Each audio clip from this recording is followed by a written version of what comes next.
The Whitmore mansion stood like a monument to success, grand marble pillars at the entrance, chandeliers that sparkled like captive stars, and endless rooms filled with antique furniture. Yet, despite all its beauty, there was a strange silence to it. The kind of silence that pressed on the heart, reminding anyone who stepped inside that love was not a frequent visitor here. It was into this silence that Clara Bennett walked every morning. Dressed in her simple blue uniform with a white apron tied neatly at the waist, she carried a warmth that seemed almost out of place in the cold, echoing halls. Her smile was gentle, her voice soft, and her eyes carried the kind of light that children trusted instantly. And indeed, one child trusted her more than anyone else. On the thick Persian carpet of the drawing room sat Ethan, a boy of 4 with tousled brown hair and wide curious eyes. In his arms, he clutched his constant companion, an old, gray stuffed elephant whose ears had gone slightly floppy with age. Ethan never let it go, not even when playing with his colorful building blocks scattered on the floor. "Good morning, Ethan," Clara greeted, kneeling beside him. The boy's face lit up the moment he saw her. "Clara, look, I'm making a tower. The elephant wants to live inside it." Clara laughed softly, her voice like a melody against the still air. "Well, then we'll have to make it strong enough so it doesn't fall on him, right?" Together they began stacking blocks, red, yellow, green, blue, each carefully placed by Ethan's small hands and Clara's steady guidance. He would hold up the elephant now and then, whispering secrets into its ear, before giggling and returning to the task. For Ethan, Clara was not just a nanny. She was a friend, a teacher, and, though he didn't fully understand it yet, a patch of warmth in a world that often felt too big and too lonely. From the doorway, a figure appeared. Alexander Whitmore, Ethan's father, stood tall in his tailored navy suit, his expression unreadable. He was a man shaped by boardrooms and business deals, his presence commanding respect wherever he went. Yet here, in his own home, he felt like a stranger. His eyes fell on Clara and Ethan, their laughter floating up like sunlight through clouds. For a moment, something in his chest stirred, a faint ache he quickly pushed aside. He cleared his throat lightly, and Ethan looked up. "Daddy," the boy cried, scrambling to his feet, the stuffed elephant bouncing in his arms. But instead of running to him, Ethan turned back and grabbed Clara's hand as if to share his joy with her first. "Look, Daddy, Clara helped me build this.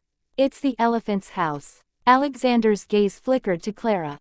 She met his eyes politely, offering a small nod, her hand still holding Ethan's.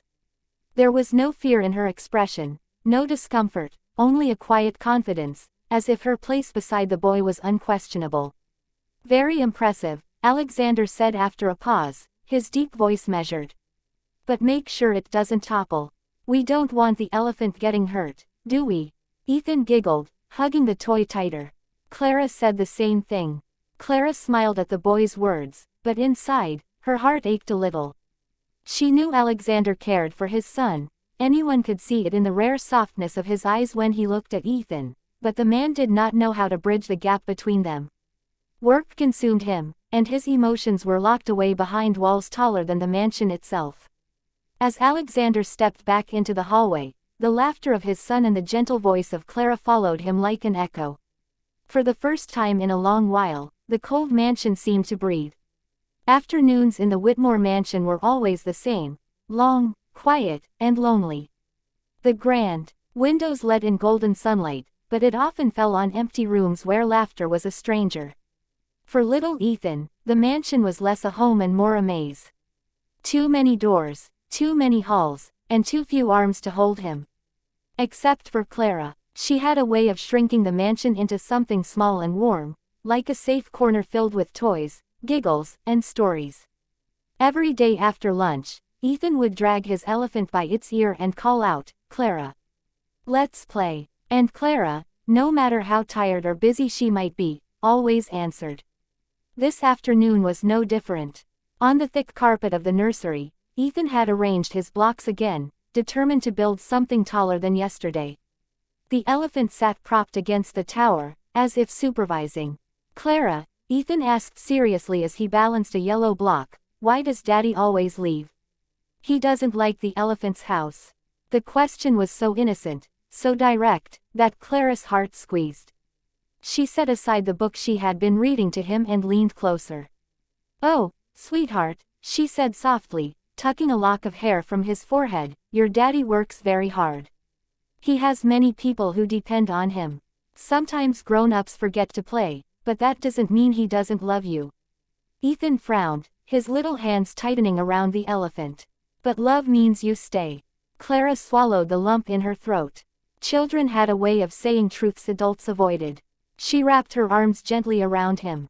"Sometimes love is also in the things we do, even if we can't always be there.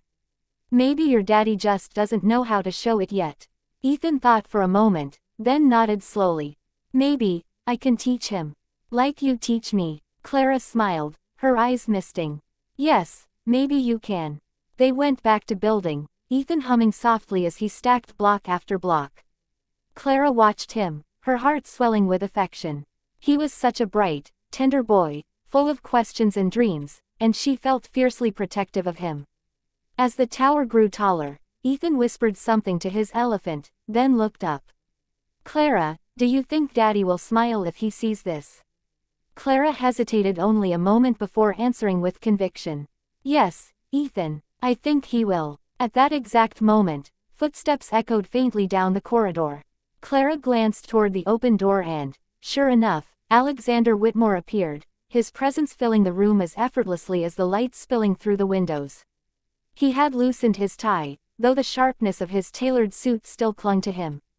His eyes swept over the room, pausing at the sight of the colorful tower, the stuffed elephant, and the nanny kneeling beside his son. "Daddy!" Ethan exclaimed, leaping to his feet.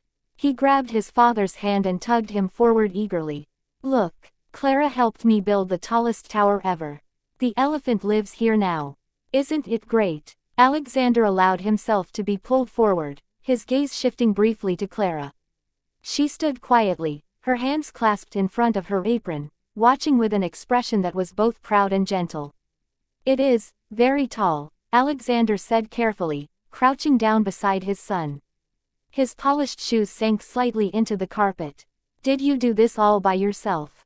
Ethan shook his head, his eyes bright.